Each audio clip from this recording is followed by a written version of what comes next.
many times tonight have you said McKnight was right? I am so pumped for McKnight Tonight. See if you can work out why it infuriated me. You know I will get hate for speaking to you. Oh, speaking of Rant. Funny outside for interviews. From a washed up producer without the news. McKnight Tonight. McKnight Tonight. Here comes McKnight Tonight. Welcome to McKnight Tonight. Now, here's Rob McKnight. Hello, I'm Rob McKnight and welcome to McKnight Tonight for this Monday, the 8th of December, 2025. This is our final week of shows for 2025. Yeah, you heard that right. This is one last run before we shut the lid on 2025. What a year it's been. Goodness me. McKnight Tonight was just a glint in Amanda's eye. Or the bane of her existence. But we've got one last run before we shut the lid on 2025. No pressure at all. If you're watching live on YouTube, welcome. If you're watching later, still counts. And if you haven't already, make sure you're subscribed at youtube.com/@McKnightTonight. Turn on the bell and jump into the comments because I read them all. Now, coming up tonight, we start with the absolute theatre of Senate estimates, where accountability is supposed to happen, but what we actually get is question dodging, deflection, and some truly jaw-dropping absurd answers. Then, the taxpayer-funded travel saga, Communications Minister Anika Wells under fire. I was ready to defend her, but new revelations show she's just taking the piss. And tonight's Rob Rant, 4 protesters walk into the Tower of London, throw apple crumble and custard at the Crown Jewels, and somehow the media response becomes, well, wall-to-wall dad jokes. Plus, why didn't we know the Prime Minister was about to tie the knot when the entire media knew it was happening? And for our back-end quickie, it is one for cricket fans and non-cricket fans alike. I reckon you'll like this one. All right, time for our hot topics.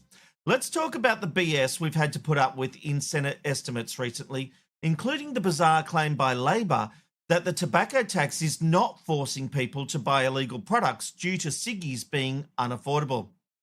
More on that in a moment. So, in case you don't know, Senate estimates are public hearings where our government is held to account.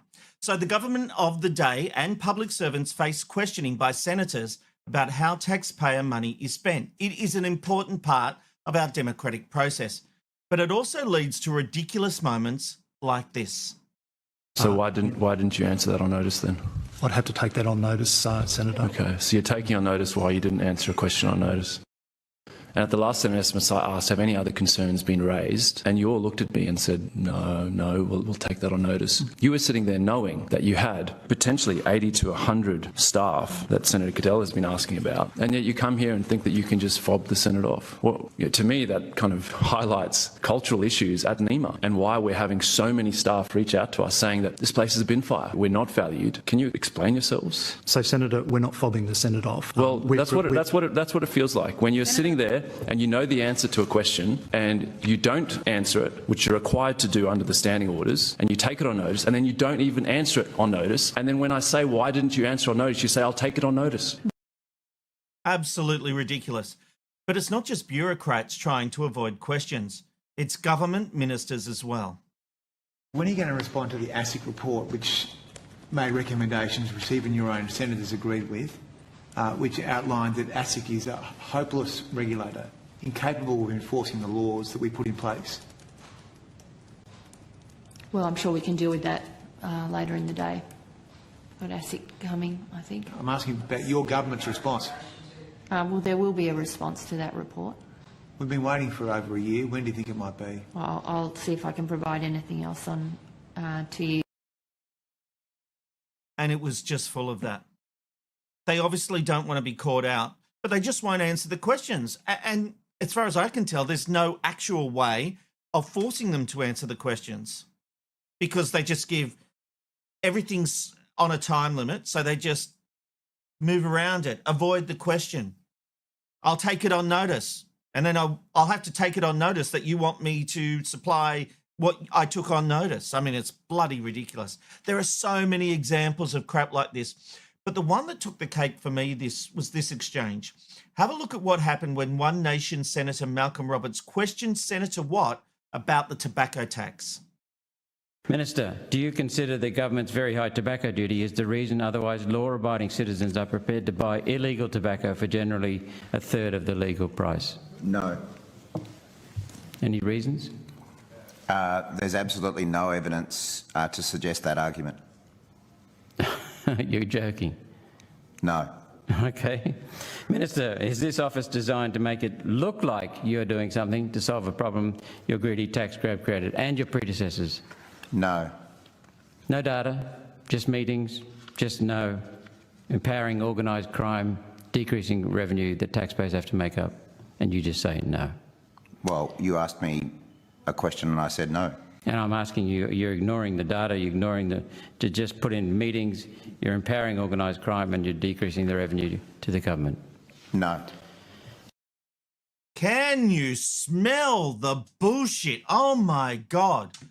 Now, I'm sure the government hasn't commissioned a report on this because they can guess the outcome. And if there's one thing I know about governments, it's that they never commission a report if the outcome isn't going to favour their narrative. Here's the deal. The government says the ultra-high tobacco tax is not driving people to illegal products, but the data paints a very different picture. So when Murray Watt says there's absolutely no evidence to suggest that argument, well, let's look at the data. Because when you jack up the tobacco tax, you intend to discourage smoking. That part works. But there's one major unintended consequence. Lots of smokers look for cheaper alternatives, not quitting, but shifting. In 2022-23, the excise duty lost by illicit tobacco was about $2.71 billion. In 23-24, it jumped further, millions more still undetected. Analysts argue that taxes have passed a tipping point where the black market is being fueled, not suppressed. There was a headline right there that Murray Watt could have looked at. Let's be clear, this is not a small fringe issue. What's happening is organised crime groups are stepping in because margins on illicit product are huge, risk of detection is low, and enforcement is lagging. So let me walk you through one simplified logic jump. Tax rises equals legal pack prices soar. Some smokers say, screwed if I'm paying $40 a pack, they look for cheaper options. Illicit packs can go for as little as $10 to $15. Criminal networks supply them. Government loses revenue. Public health aims get undermined because cheaper alternatives stays available. Import caveats so we're clear. The relationship between tax rates and illicit trade isn't absolutely proven in every study. Some public health researchers say the higher taxes don't always mean more illicit sales. But the weight of recent Australian evidence leans heavily towards, yes, tax policy has contributed significantly. So, based on the evidence, it would appear Senator Murray Watt lied in estimates. Whether intentionally or not, the information he presented was wrong. Amanda, can we play that clip again? I want you to listen to his words, and I especially want you to listen to there's absolutely no evidence to suggest that argument. Minister, do you consider the government's very high tobacco duty is the reason otherwise law-abiding citizens are prepared to buy illegal tobacco for generally a third of the legal price? No. Any reasons? There's absolutely no evidence to suggest that argument. You're joking. No. Okay. There's absolutely no evidence to suggest that argument. I've just presented some evidence. It's not all the evidence. There's plenty of it out there. I have talked many times on this show how the high tobacco tax is leading to people looking for alternatives, normal, everyday people. Now, what would be wrong with him saying, yeah, that does happen? And it is happening because of our high taxes. We're trying to deal with enforcement, and this is one of those things where we're damned if we do, we're damned if we don't. But this is, again, what we've been talking about in all these Senate estimates. It's dodging and weaving and not answering the question. The Albanese government said they would be a transparent government. And yet, when you see documents they release, it's all black. There's no transparency in this government. There's just accusations that everyone else is out to get them. Anthony Albanese has become friends with Trump for a reason. He's learnt Trump's lessons. Avoid, push back, redact. That's the world we live in now. Any simpleton can see higher taxes on tobacco has led to this illicit trade. And that's why the criminals are getting involved. You can buy cigarettes cheap, sell them for $15, still make a profit, and you're really undercutting the government. I'm not defending it. I'm not defending what people are doing. But you can't just say, we're going to price you out of having ciggies. Because when you do that, people will go elsewhere. It's human nature. Here comes McKnight Tonight. All right, let me know your thoughts just by getting in contact with me at youtube.com/@McKnight Tonight. We'd love you to become a subscriber. And if you become a member, it's something like $5 a month, you can get special streams, exclusive content first, and I'll try to make it worth your while. And we did a chat the other week. That was a lot of fun, chatting with some people on the show. So, yeah, we got together, did a chat, and I told some old war stories from the television industry. Might have told a bit too much, who knows? All right, let's move on. You know, when I first heard about the almost $100,000 expense for Communications Minister Anika Wells and her team to go to New York for the, to deal with the social media ban that's coming into effect, I was actually going to defend it. But after these latest revelations, I'm out. It's been revealed that Anika Wells billed taxpayers almost $9,000 so her husband could attend 3 consecutive AFL Grand Finals. And on one of those trips, her 3 kids were also flown to Melbourne at public expense. As Sports Minister at the time, Wells attended the Grand Finals in 22, 23 and 24, and on each occasion arranged flights for her husband Finn McCarthy from Brisbane to Melbourne, all charged to the taxpayer. Now look, I have to be clear.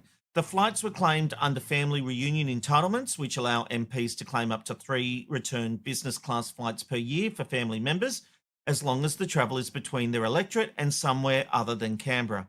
So yeah, it appears to comply with the rules. But that doesn't mean it passes the pub test. In 2024 alone, her husband's return flights cost taxpayers $2,126.70, and that was to attend the Brisbane Lions grand final win over Sydney. In 2023, Wells charged $3,537.15 to fly her husband and her 3 kids to Melbourne for the grand final. And in 2022, taxpayers were slugged $2,913.68 for yet another grand final flight for her husband. So across the 3 years, just under $9,000. And here's the kicker. All 6 grand final tickets were supplied by the AFL itself, according to Miss Wells' Register of Interests. So the taxpayer paid for the flights, the AFL picked up the seats. Last week, it was also revealed that Wells charged taxpayers $34,000 for return flights to the United States to promote the government's upcoming social media ban for children at the United Nations. That ban takes effect in just 2 days. But instead of the policy being the story, it's now the travel bill. And you might have read, we've seen things come out about ski trips, birthdays, family travel. And now we have 3 AFL Grand Finals in a row. It stops looking like entitlement use and starts looking like entitlement abuse. She has come out and said, we've worked within the system. Well, maybe there's a problem with the system. What other job does your family get paid business class flights to go and meet you? When I was working in Sydney for Channel 7 and going down each week, yes, they paid for me to go down. They wanted me to do a job. They didn't bring my wife down. They didn't bring my kids down. No other job do you get the perks that you do in politics. And quite frankly, I'm a bit over it. As I said, I was ready to defend Wells on that trip. She had to delay flights because of the Optus outage. If she flies business class to the US, I don't care. She's a politician. She's representing our country. I don't have a problem with that. But there's a lot coming out now. I'm usually not a fan of having a go at politicians and their travel. I do have a problem when it involves their family. And let's be honest, her husband wasn't going down to see her. He was going down for the game. Pretty obvious it's the same event he keeps going to. Let's just get real about it. Stop this BS excuses and just accept it for what it is. It's a rort. McKnight Tonight. McKnight Tonight. Night tonight. I'm going to have a drink. Tonight.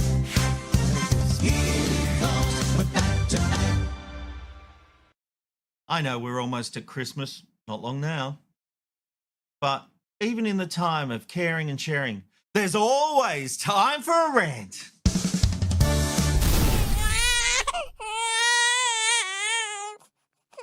Now, many of you would know I'm not a fan of political protests that involve a few people throwing food or paint at paintings. You know, we see it at the Louvre, all those kind of things, although we won't mention the Louvre with the jewels being stolen. That's probably more of an issue. Well, speaking of jewels, the King's jewels have been the latest target.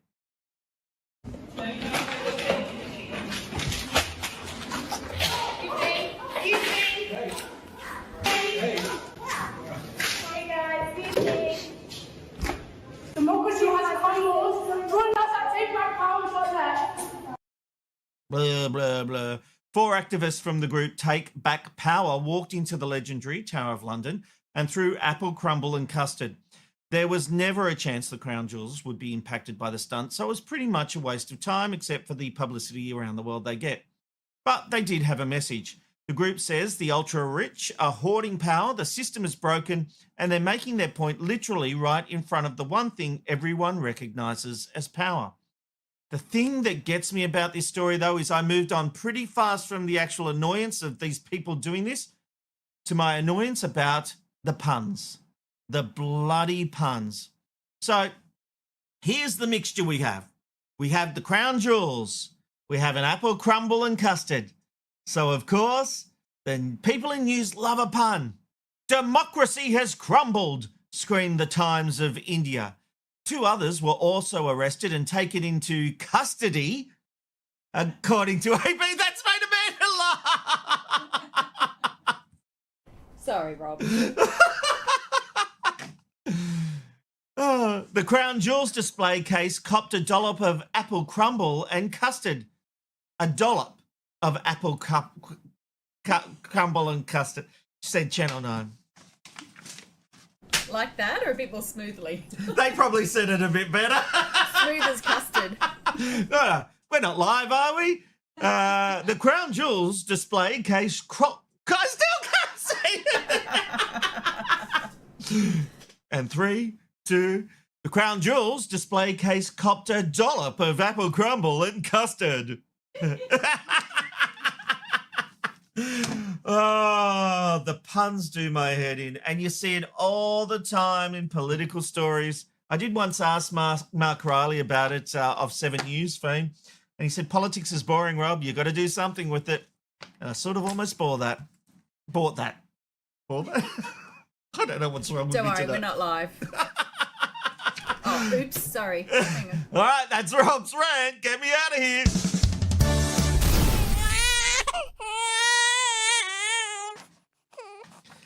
Bloody hell. Have you got eggnog in this? Hey, I'll have to get you some mulled wine for Tipsy Thursday. Yes, please. Amanda loves a mulled wine in the heat that is here in Queensland. And maybe not at Christmas time, usually winter. Yeah, true. All right, plenty to come on this edition of McKnight Tonight. Did you know Albo's wedding? We knew nothing about it. We just saw the news drop and went, oh, wow, pretty big news. The press knew about it and they kept it secret. Yeah, was that the right call? I'm going to follow that one up shortly. Plus, we'll meet Damien Leith and he is doing a wonderful duet with the lady by the name of Sue Ellen Cusack. It is beautiful. She's an accomplished singer. Damien Leith from Australian Idol, they're both going to join us and we'll have a chat about their song and give you a bit of a preview with it. I've also got some feedback to get to because, oh yeah, it's coming in. And I'll also bring you a random live shot of the day. It's the random life shot of the day. Where are you going today? You'll never know where you'll end up with the random life shot of the day. And our random live shot of the day is a 24-hour live camera overlooking the famous Rainbow Bridge in Tokyo. And right now, it's also part of the Rainbow Fireworks Festival 2025. The fireworks go off at 7 p.m. local time on December 6, 13, 20, 24, and the supplementary 27. And that means the timing would be perfect because it's 7:20 over there. But we're not on one of their dates, and their next date is the 13th after we finish for the year. So it means we won't get to see them before we finish up. What a pain in the bum. And yes, because it's Japan, there's even a fortune-telling system built into the live chat. You go in there and you type a certain thing and you get your fortune or something. Amazing. Weather-wise, it's going to be a sunny day tomorrow with a temperature range of 9 degrees to 12. Fireworks, a city skyline, and a digital lucky dip. What more could you want for your random live shot of the day? Beautiful city, isn't it? Ooh, very, very nice. All right, let's have a look at the feedback coming through to McKnight Tonight. Radio Notes podcast says, pumped for the final week of shows for 25. Evening, folks. Evening, Radio Notes. Good to have you here. Travis says, tonight is the last time I can watch live due to work. So Merry Christmas, Rob, Jazz, and Amanda. Thank you for all that you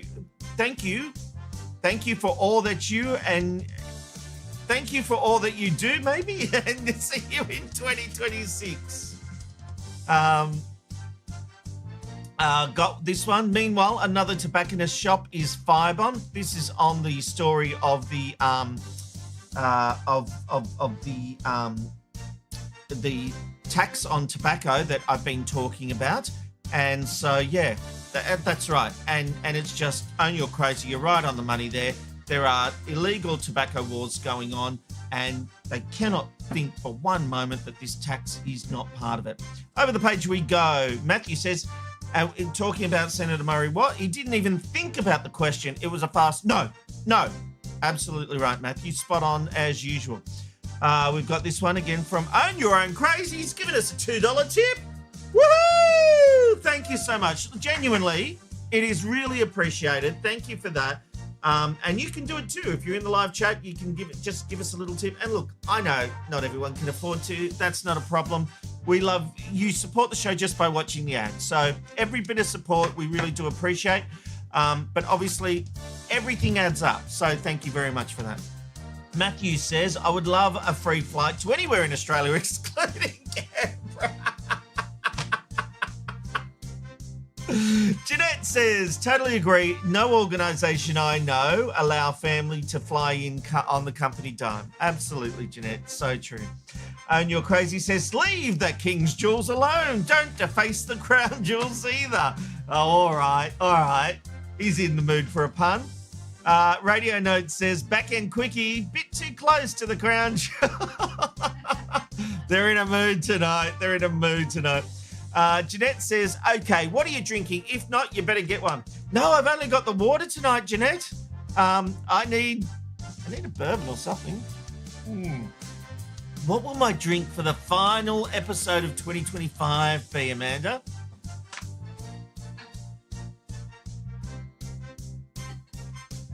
Apple juice?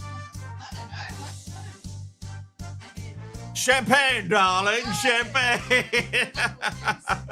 All right, there's plenty ahead in this edition of McKnight Tonight. We're going to hear a preview of a fabulous Christmas jingle. We're in the Christmas spirit. We've got it all going here at McKnight Tonight. And we'll get into the Christmas spirit. And keep your feedback coming, because I'll get to more of it shortly. Here comes McKnight Tonight. Well, you might have been surprised when you learned Prime Minister Anthony Albanese had married his fiancée, Jodie Hayden, a week or so ago. Now, usually something like that would leak before the actual event. Well, it turns out there's a reason we didn't know about it. It's because the press colluded with the PM's office to keep it quiet. I do find it a bit uncomfortable when the whole press gallery agrees to keep a really interesting and important piece of information from the public, but security advice is security advice. We shouldn't question it, and we do live in a period of really heightened security risk for politicians. But there was a sense across the gallery, I think, of slight unease about playing into the government's hands on keeping this wedding quiet when we knew that the Prime Minister and the people around him delayed this until after the election because of the political risk. They were really keen to avoid speculation about who would be invited. They didn't send out written invites. They couldn't be leaked. And the Prime Minister timed it to be directly after a sitting week so that there would be no gap from the press gallery's attention being focused on Parliament to focus on the wedding and the invite list. So the secrecy was there for a reason, but it also benefited the government, and that is a bit uncomfortable. He is only, and of course it was a beautiful wedding and they got a lot of positive feedback from the community, which is great, but not being able to say it was happening when everybody knew it was happening until we get government release photographs at 5 p.m. is not generally the way media reporting works. What was the security issue? It's at a secure location. They got married at the lodge. It's literally protected by the AFP.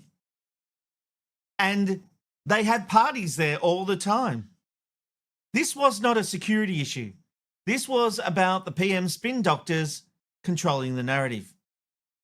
They wanted it out there at their own time. They didn't want speculation beforehand.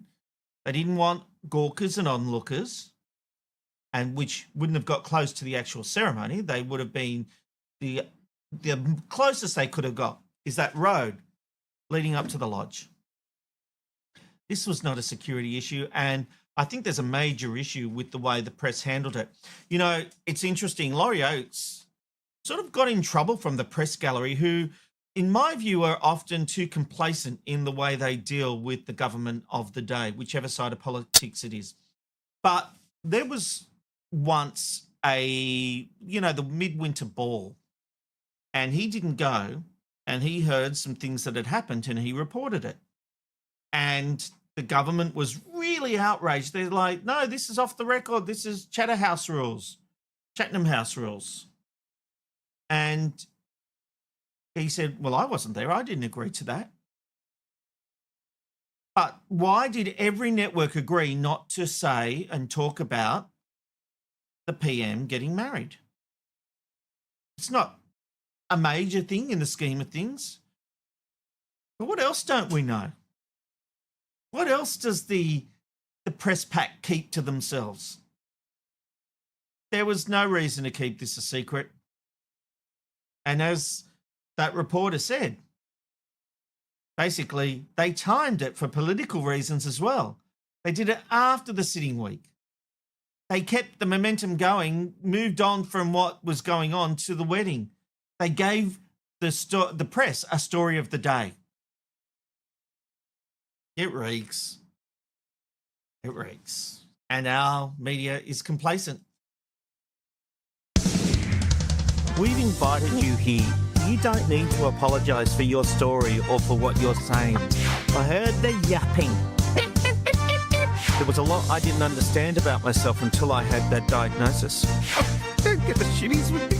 Oh, Scotty, no, that's Scotty. Funny, insightful interviews from a washed-up producer with nothing to lose. McKnight Tonight.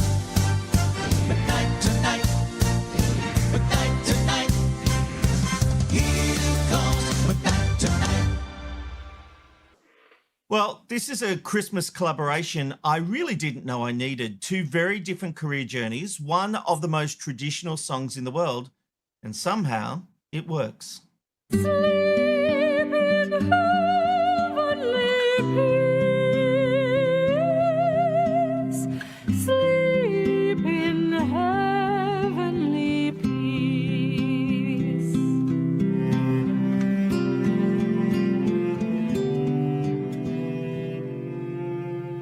Silent night, holy night, shepherds quake at the sight. Sue Ellen Cusack and Damien Leith have teamed up for a new version of Silent Night, and they join us now. Welcome to McKnight Tonight. Thanks for having us. Yeah. Now, I want to start right at the beginning. Sue Ellen, who rang who first about this and what was the pitch? I rang him. We've had such a great year of performing together, and we've recorded together before, that it just made sense to do it. And I was so glad he said yes. You know, that third verse where we sing together and those beautiful high notes that he has that we've all fallen in love with over the last 20 years. Steady on with the 20 years. Well, I was about to say, you guys have been performing together. So, Damien, when Silent Night was put on the table, did you immediately think, yep? Or did you think, here we go, another Christmas bloody cover? No, you know what? I love Christmas.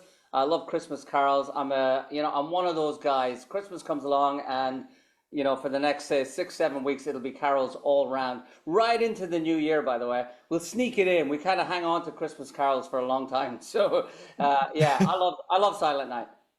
So why isn't there a Christmas album? Well, we didn't get to it yet. We're next year. This is It's been a big year. I hope we will get one. Tell me about the recording process, Damien. Did you record together in the same room or separately and put it together later? You know, this is the whole crime of it, really. We toured together all year round, but when it came to actually recording this song, we couldn't be together. So Sue Ellen did hers up in Bundy. I did mine in Wollongong, and then it was produced and mixed in Melbourne. So it was it's a national song. It's the national anthem. Well, that does happen these days, though, and especially post-COVID, it is not unusual to be in different locations recording different parts and different songs.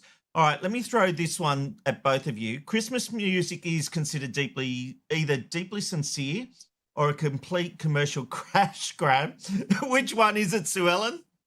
I think for both of us, because we both have families, and I think also music was a big part of both of our upbringing. I mean, you know, everybody knows that Damien is Irish and my dad was Irish, and there's something about Celtic blood and loving music and just feeling it so deeply. So it just made sense for both of us to do this. I mean, you know, we said before we've been touring all year, and, you know, it's so nice and easy to sing together that at a time of year that we both love and celebrate, why not do something together? And the feedback's been so overwhelmingly beautiful.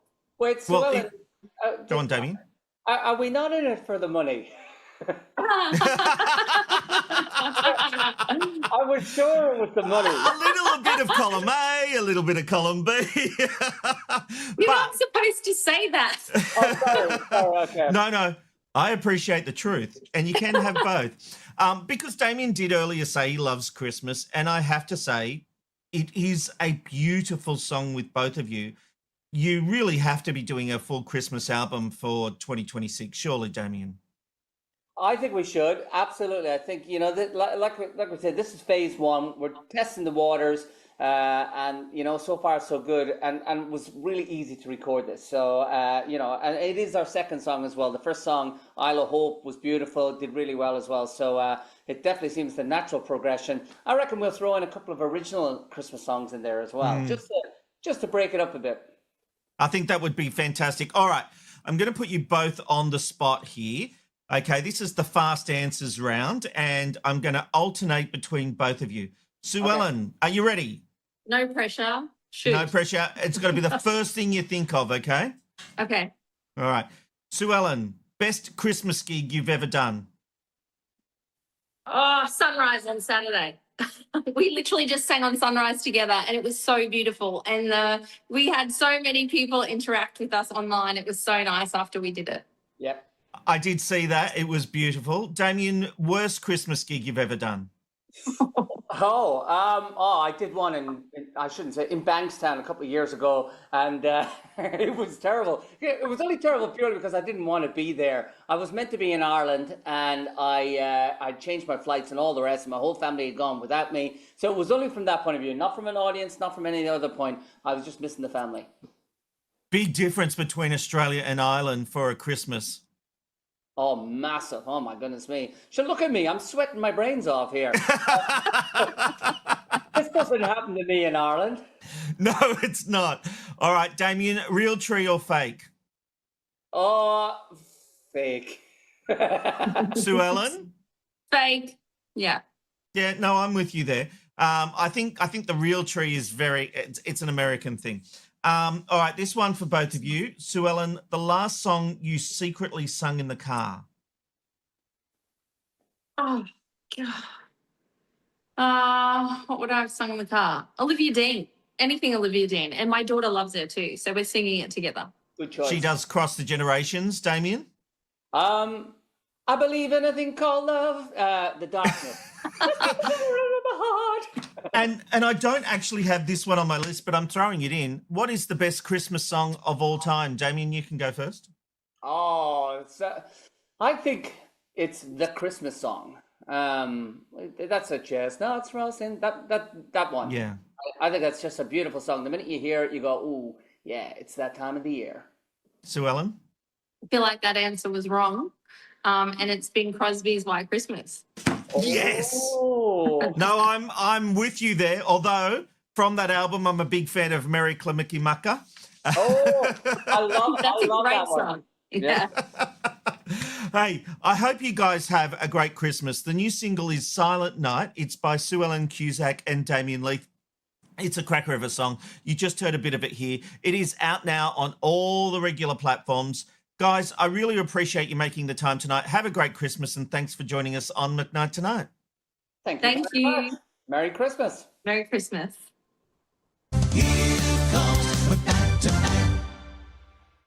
Chestnuts roasting on an open fire. Da, da, da, da, da, da, da.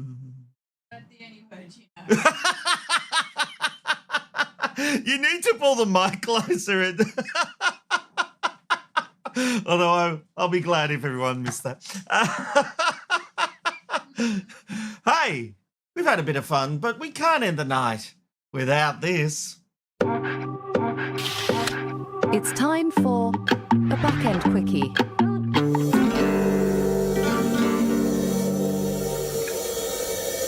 And Australia has done so well at the Ashes. It has been a whitewash, which is good for Australia in all respects except one. It has led to an injury for one of our most famous faces. Overworked, underpaid. It's the shocking confession from a national icon of the sport. The constant pressure of performing when England come to town, when Starkey has the new ball, you know it's time. The duck we see walk across our screens every summer says he's at breaking point and demanding better working conditions. He says the cricket paycheck barely covers his two-bedroom apartment in Redfern, leaving him unable to support his family. His only lifeline, a sordid side hustle selling feet pics on OnlyFans. You like those feet? Yeah, they're webbed. The exhaustion reached a terrifying peak during the first test. Oh, the duck has gone down here. He's just collapsed on the pitch. This is tragic. We really hope he's all right. Yeah, this is ducking awful, isn't it? In a cruel twist of fate, as the English middle order collapsed once again, so did our national treasure. Wasn't Scotty Boland, was it? 6 at the G. That is so good. That is so good. The user was Channel 9 News Oz. So not Channel 9 News, Channel NEINNEW, Channel 9 News Oz. That's what it is, Amanda. Should have put the glasses on for that one. Very well done. All right, let's take a look at some feedback coming through to McKnight Tonight before we wrap this up. People need ducks, Radio Notes podcast says. Absolutely true. We've also got this one. This is on the wedding. I think Albo deserves to get married without any protests, and even if it was at the lodge, there is still a risk even a guest could have caused issues. That's actually a very fair point, Jason. And that may actually change my mind on this issue. And look, let me be very clear. I have no problem with Anthony Albanese getting married at the lodge. He's the Prime Minister. It's a big event. Absolutely go for your life. So I genuinely have no problem with that. But the protest issue is an interesting one. So I'm going to ponder that a bit more. Own Your Crazy says, no mention of Barnaby joining One Nation. Now that is a political story, though, hardly surprising. Well, I'll tell you what, Own Your Crazy. I'll tell you what about that one. I said on the day that Barnaby left the Nats, I said he will not be announcing the One Nation on the same day because he wants to stretch out the publicity and the PR and get the headlines. And so, obviously, it was around today, but I didn't put it in the mix because I didn't have much to say about it, really. And I do try to pick topics that I've got a viewpoint on. Barnaby joining One Nation is a bit of whatever to me, I've got to be honest. It's funny, tomorrow in Media McKnight, I'm introducing a segment, shit I just don't care about. And Barnaby joining One Nation is just shit I don't care about. Matthew says regarding the press collusion with Anthony Albanese, didn't sound like a free press. No, and look, that was my concern. But I am buying the protest on his wedding day issue from Jason. So, yeah. Travis says we need a blooper reel highlights package for Thursday's finale, lol. Yes, I agree, Travis. If you can make one up and send it in, that'd be great. You've only got 71 episodes to go through, so, you know, we've done 71 episodes tonight. Yeah, I know. Own Your Crazy says, yeah, because a wedding is the most horrendous government scandal of all time. It's not a scandal. It's not a scandal. The only issue that I think was valid was the collusion between the press and the government, which happens when the PM is going to a war-torn country or where our troops are, when the Prime Minister is visiting the troops. The press are alerted to that fact, but they keep quiet about it. And so that, to me, is a security issue, and that is absolutely right. I didn't see this as a security issue until what Jason said. So, interesting. Matthew says, I guess they didn't want drones taking and selling photos. I don't think you're allowed to put drones above the lodge. I think that is a no-fly zone, so I don't think that would have been a problem. We got any more?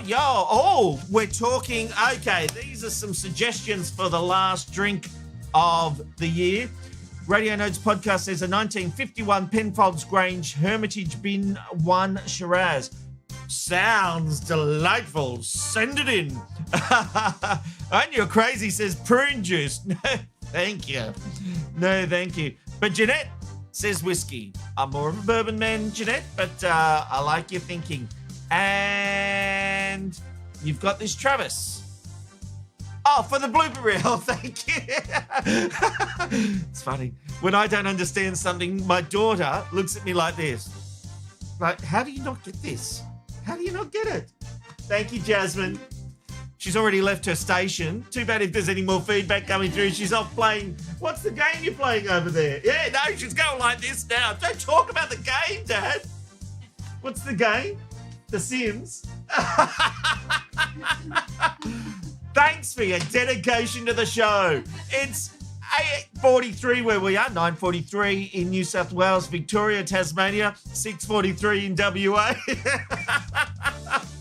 Thanks for your commitment, Jess. All right, that brings us... Yeah, she has clocked up. That brings us to the end of this edition of McKnight Tonight. Thank you for your company. We will be back tomorrow with Media McKnight. And it's got some interesting twists and turns. I've already started working on it. And we are back live on Wednesday at 9 p.m. Australian Eastern Daylight Time for another edition, our second last edition of the year of McKnight Tonight. I'm Rob McKnight. It's good night. From McKnight, have a great night. I don't know why I threw that in.